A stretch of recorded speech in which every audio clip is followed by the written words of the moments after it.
Good afternoon.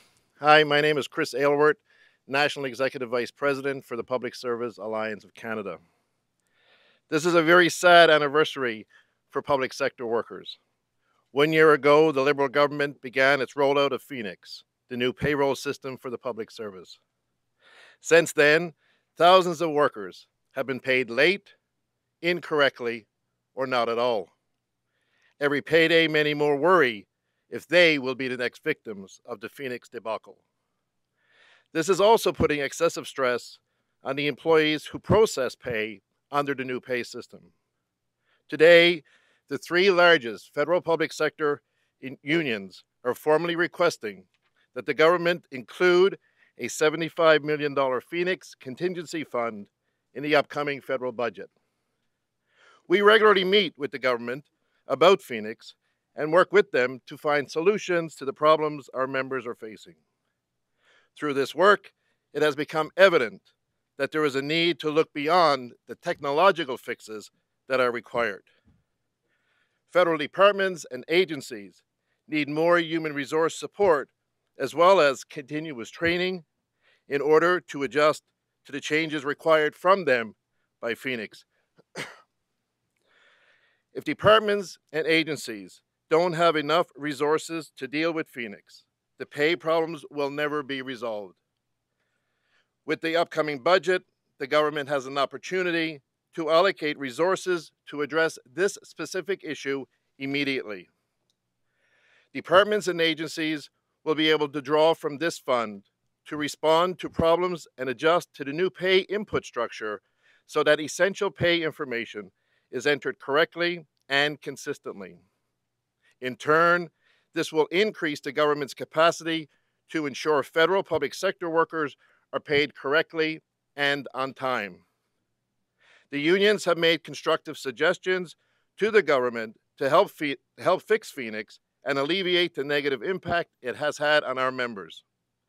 The government has acted on a number of these issues, such as setting up a process for compensating employees who have incurred out-of-pocket expenses due to disruptions in pay. However, more still needs to be done. This contingency fund is another proposal that we want the government to act upon. We also expect them to ensure this kind of debacle never happens again. When the Harper Conservative government announced it was eliminating hundreds of compensation advisor positions as part of the transition to Phénix, PSAC said it would have a devastating and lasting impact. When Phénix launched and the problems began, PSCC urged the new Liberal government to delay the final rollout until these problems were resolved. Sadly, they did not listen. The Phénix debacle was not an accident. It was the result of ill-advised decisions. The government needs to learn the lessons from Phénix. That means listening to the people doing the work and the unions who represent them. I would now turn it over to Debbie Davio, President of the Professional Institute of the Public Service of Canada. Thanks so much, Chris. Hello, I want to thank you all for coming out today. My name is Debbie Davio. As Chris mentioned, I'm President of the Professional Institute of the Public Service of Canada. We represent professionals working across government and in every region of the country. After a year of living with Phénix, it's safe to say that the system hasn't met expectations. Not those of our members and not those of the government. Rather, it's increasingly become a question of how do we keep our members safe from Phénix, or rather from being phoenixed. Après avoir vécu un an avec ce système, le moins qu'on puisse dire, c'est que Phénix ne répond pas aux attentes, celles de nos membres et celles du gouvernement. C'est plutôt à se demander comment protéger nos membres de ce système. Yesterday's briefing by Deputy Minister Lemay about the impact on employee income taxes did not reassure us. When the federal government announced the expanded rollout of Phénix last spring, we pleaded that they delay it until the problems discovered early could be resolved. We got the rollout anyway.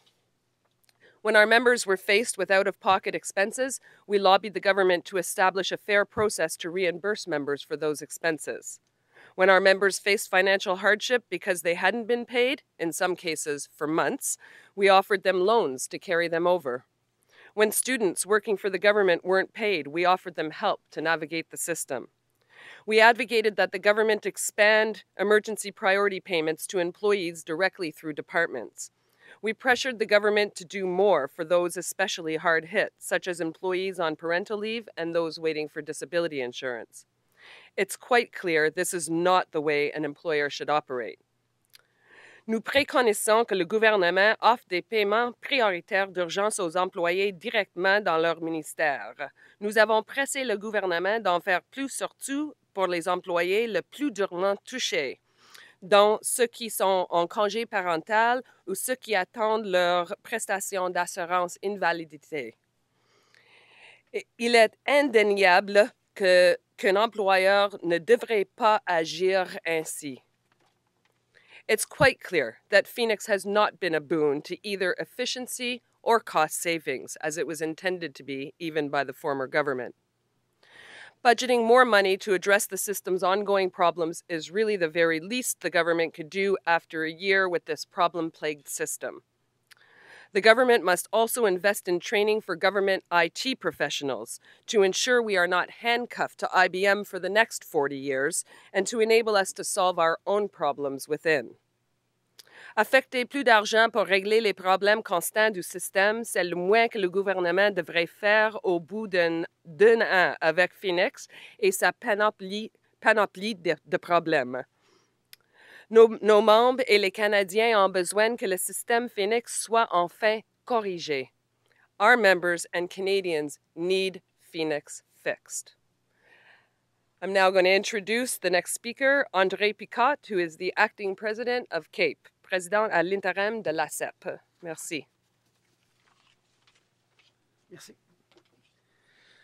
Bonjour, je m'appelle André Picotte, je suis président intérimaire de l'Association canadienne des employés professionnels et je me joins à mes collègues pour exhorter le gouvernement à s'attaquer à de toute urgence aux problèmes qui continuent de miner le système de paye Phénix.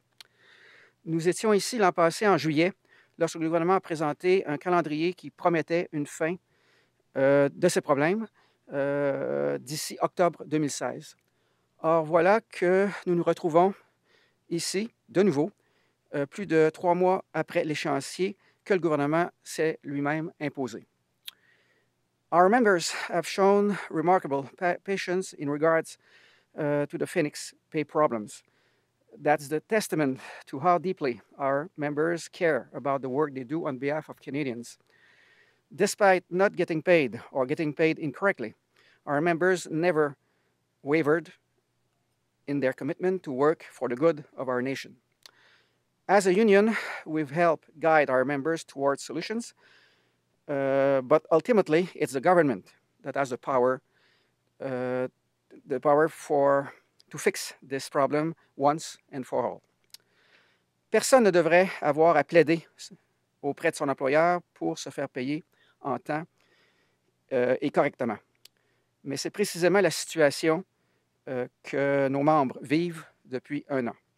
Et malheureusement, pour chaque membre qui est affligé par Phénix, il y en a bien d'autres qui ont peur d'y tomber victimes.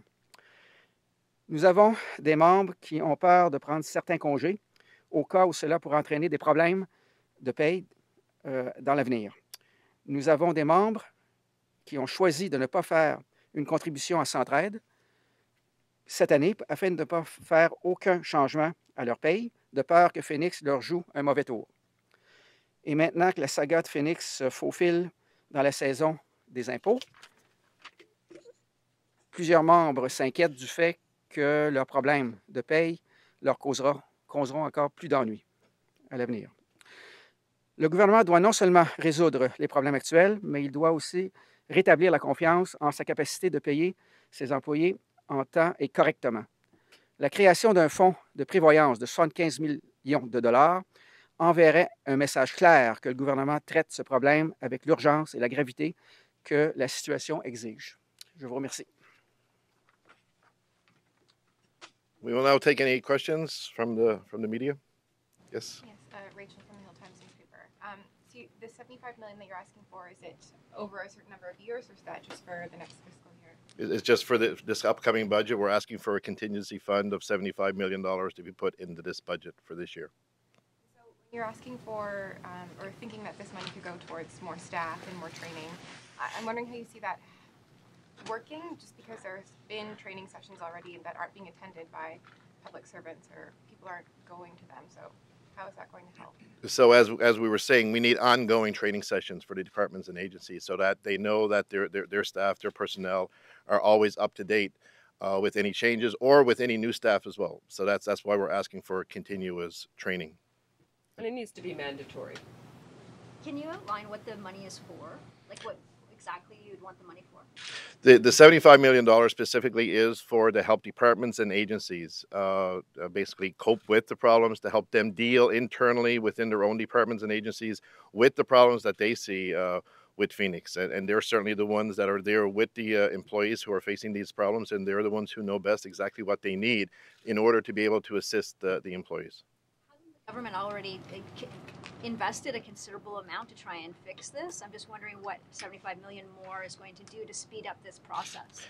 There's been a lot of money put into the technological fixes. As we said, we need now to go beyond that. We need more than just technological fixes to the system itself. We need the departments and agencies to have the resources, the human resources, and the training to help resolve these issues internally within each respective department and agency. Est-ce que vous avez l'impression que si on avait investi l'argent avant, on a mis 50 millions, d'après ce qu'on nous a dit pendant la présente année fiscale pour corriger les problèmes, mais si on avait mis plus, est-ce qu'on aurait moins de problèmes aujourd'hui? Je pense que oui. À la debout? Je pense que oui. Si le gouvernement a pris ces mesures au mois de février, quand le problème a commencé en 2016, oui, on va être dans une mieux place aujourd'hui.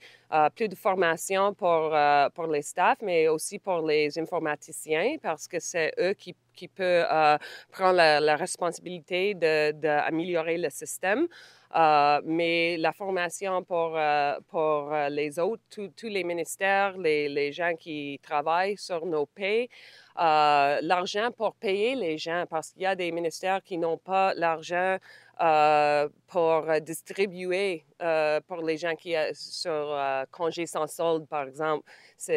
Habituellement, c'est quelqu'un d'autre qui va leur payer. Mais le problème de Phénix, ça arrive et les papiers, les dossiers ne vont pas à l'assurance. Puis, c'est important d'avoir des fonds aussi pour ces gens-là parce que c'est le gouvernement qui a créé le problème, puis il faut payer à l'intérim leur staff qui est prise par ces problèmes.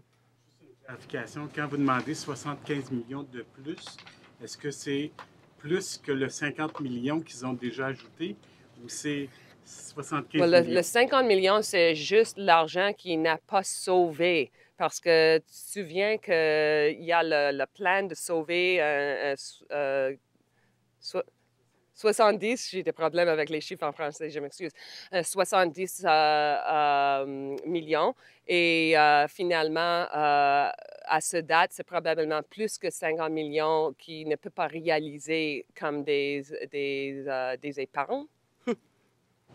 Puis, oui, c'est en plus que ça. C'est pour la prochaine année. Yep. Est-ce que c'est possible de réexpliquer en français, s'il vous plaît, à quoi servirait ce 75 millions de dollars supplémentaires? Peut-être M. Picotte ou Mme Davio, peu importe. Je vais essayer parce que c'est une demande spécifique de l'Alliance, mais on l'appuie. C'est pour doter plus des ressources, des ressources pour le système de paie, mais aussi pour les informaticiens, les gens qui peuvent appuyer le système, maintenir le système. C'est pour les paiements des employés qui sont dans une situation difficile financière. Et c'est pour appuyer les ministères qui veulent augmenter leur capacité de faire leur propre partie d'améliorer le système. C'est comme peut-être de doter, mais peut-être leur propre formation, l'argent pour amener les gens ensemble. Mais c'est pour tout ça. Any other questions? Est-ce qu'il y a il y avait une démarche devant les tribunaux? Est-ce que les syndicats vont retourner devant la Cour pour dire que assez c'est assez, là, après maintenant? Je vais laisser à la CEP parce que nous n'étions pas impliqués dans l'action de loi. Tu te souviens la réponse? Oui. Tu peux plus proche de le microphone. Oui, les procédures judiciaires se poursuivent. Mais on préfère en fait régler ça à l'amiable avec une injection substantielle d'argent pour régler le problème. C'est ça le problème, c'est le manque de fonds. Et puis, c'est là-dessus qu'il faut plancher et accorder la priorité. The mandamus is still there as well. The court application is still there, it's still applicable.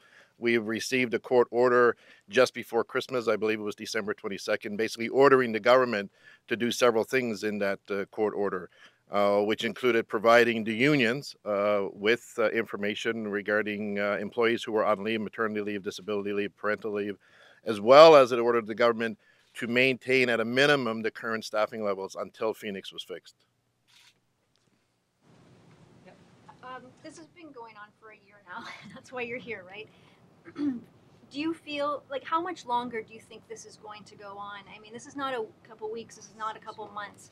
Like, what is your prediction as to what the time is going to take to get this completely fixed and on the right track? Again, I wouldn't want to predict. I mean, they predicted the end of October. We said in August that the end of October date was totally unrealistic. We had no confidence in that October date. So it would be very difficult for us to say, we expect it to be fixed by a certain date. We certainly agree it's not going to be weeks or months. It's going to be a long time before this is actually fixed. That's why we're asking today that this government include the $75 million contingency fund in the upcoming budget. If I could just add something to that. We know just from some gathering of information on the ground that it's likely to be at least 6 months, but actually we don't quite see the light at the end of the tunnel yet. So we don't see a detailed plan that leads us to believe that this problem will be resolved at one point or another. And once we've seen that, then we could better estimate how much time it will take. But at the moment, although they are making some progress and we have been able to work with them to put some interim measures in place, what we're not seeing is an expedited resolution to these ongoing pay issues of our members. J'ajouterais une chose, c'est que il y a encore des cas qui se rajoutent à la pile. Alors, ça ne s'améliorera pas vraiment. Des fois, j'ai l'impression que ça se détériore. Je sais qu'ils font des efforts importants pour améliorer les choses, mais quand on regarde les plaintes qu'on reçoit de nos membres, il y a encore des problèmes assez graves. I would like to know in English and in French what will be the next steps for those three unions if the government is not going on with the contingency fund. We have had demands in the past of the government around Phénix to help alleviate some of the issues, and they've implemented some of these. We are hopeful that they will implement this $75 million contingency fund in the upcoming budget as well, and we will continue to work with them to help resolve the issues around Phénix to make sure that the employees are paid on time and correctly. So we will continue to do that, and hopefully they will continue to listen. Je dis, c'est sûr qu'on va continuer de travailler avec le gouvernement parce que c'est eux qu'il faut affecter la solution.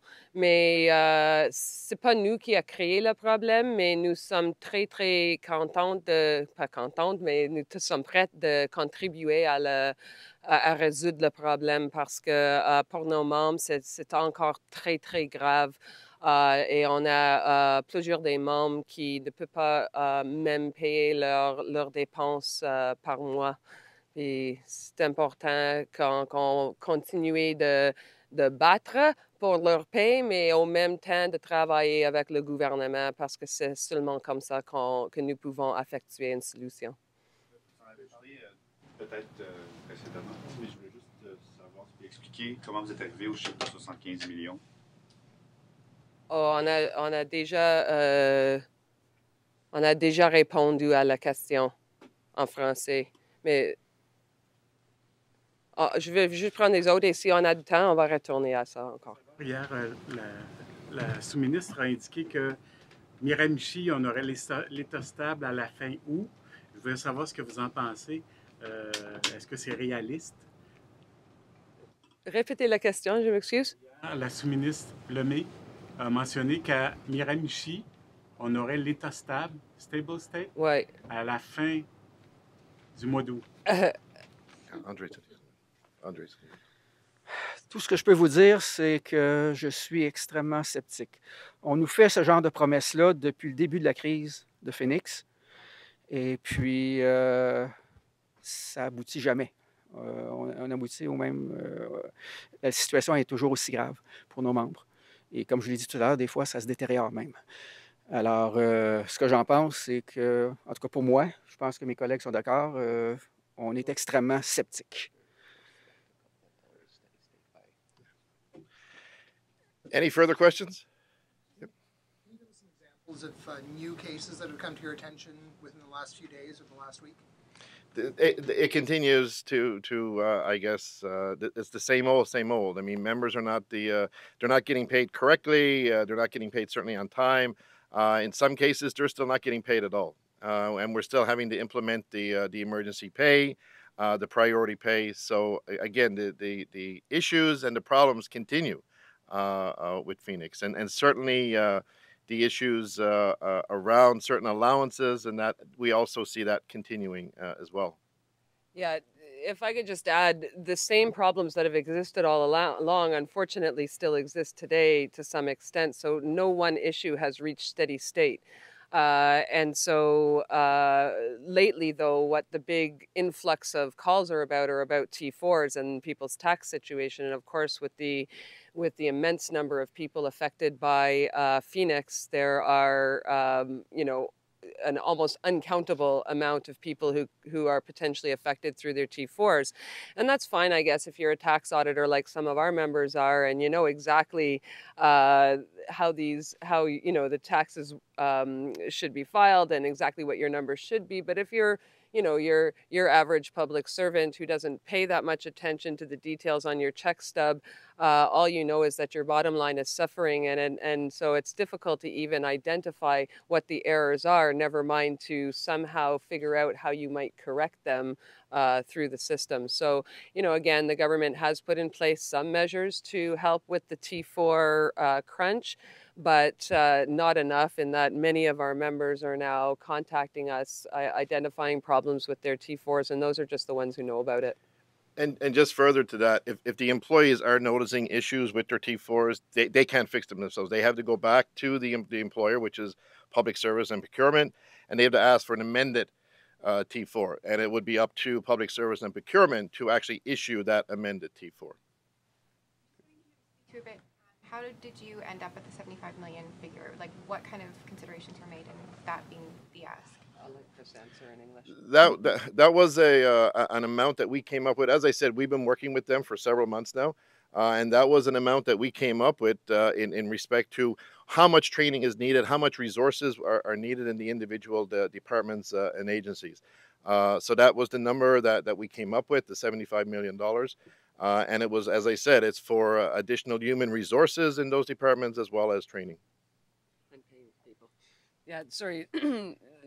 It's more of a contingency fund than it is a specific budget, because we've yet to determine what all the problems are. So it would be difficult to determine what the cost of the solutions might be.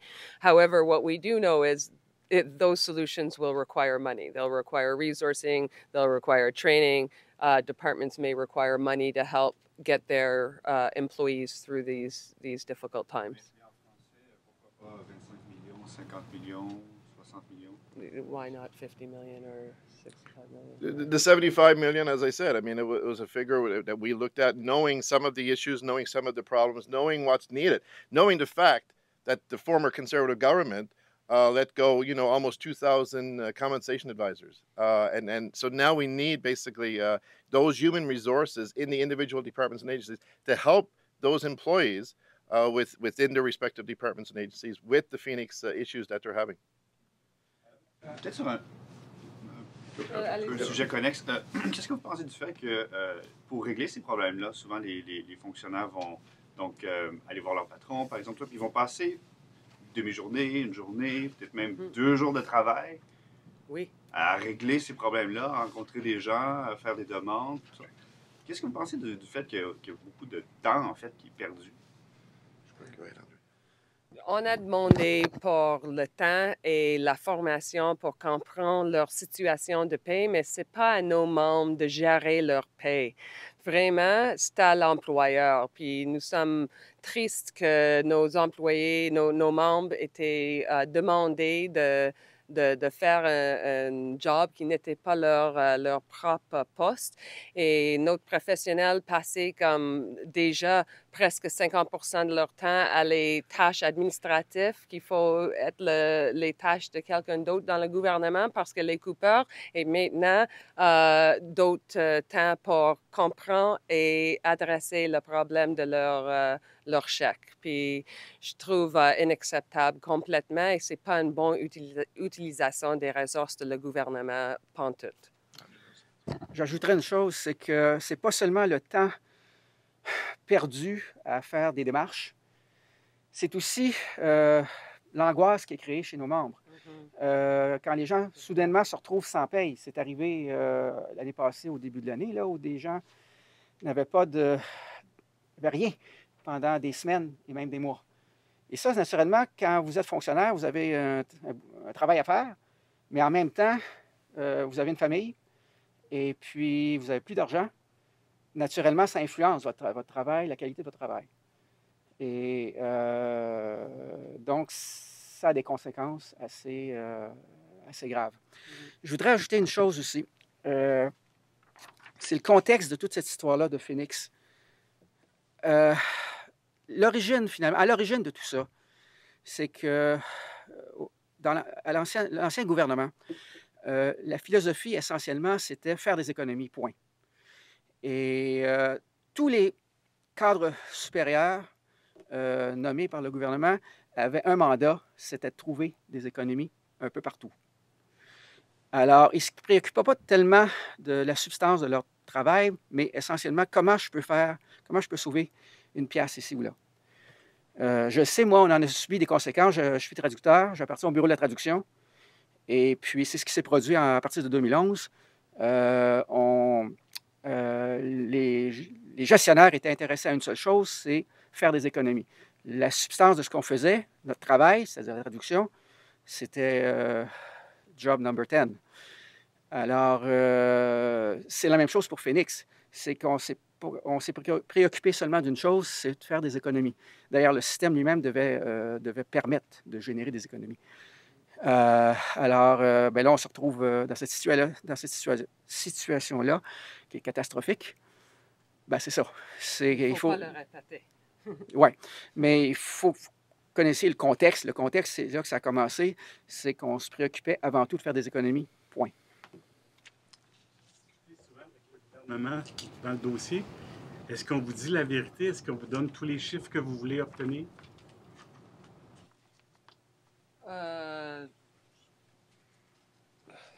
Ils nous ont donné le chiffre qu'il peut produire, mais pas tous les chiffres qu'on a besoin pour nous placer, pour nous permettre de régler les problèmes de nos membres. Parce qu'on a demandé comme combien des fonctionnaires sont affectés. Il ne peut pas nous donner ce chiffre-là, juste les nombres de cas. Mais le nombre de cas, ce n'est pas les nombres des gens.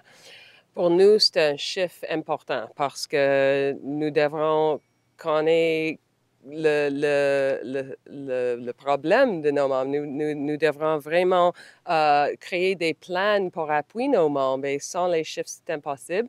Mais nous avons donné les chiffres qu'il y a donnés aux médias publiquement. Et même les chiffres qu'ils ont donnés sont très graves.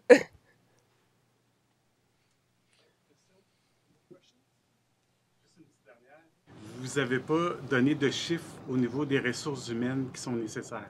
Pas vraiment, mais do you know how many people you'd like to be hired? Je demande à l'Alliance parce que c'est leur membre, je m'excuse. I mean, they've already hired over 350 additional in those satellite offices, right, that they've opened in Shawinigan, Montreal, Halifax. They've announced recently that there's a new one going to be opening in Kingston very soon. So they are aware that additional resources are required. Et à la côté des informaticiens aussi. Okay. Merci. Thank you. Thank you. Merci à tous. Merci tout le monde. Thank you.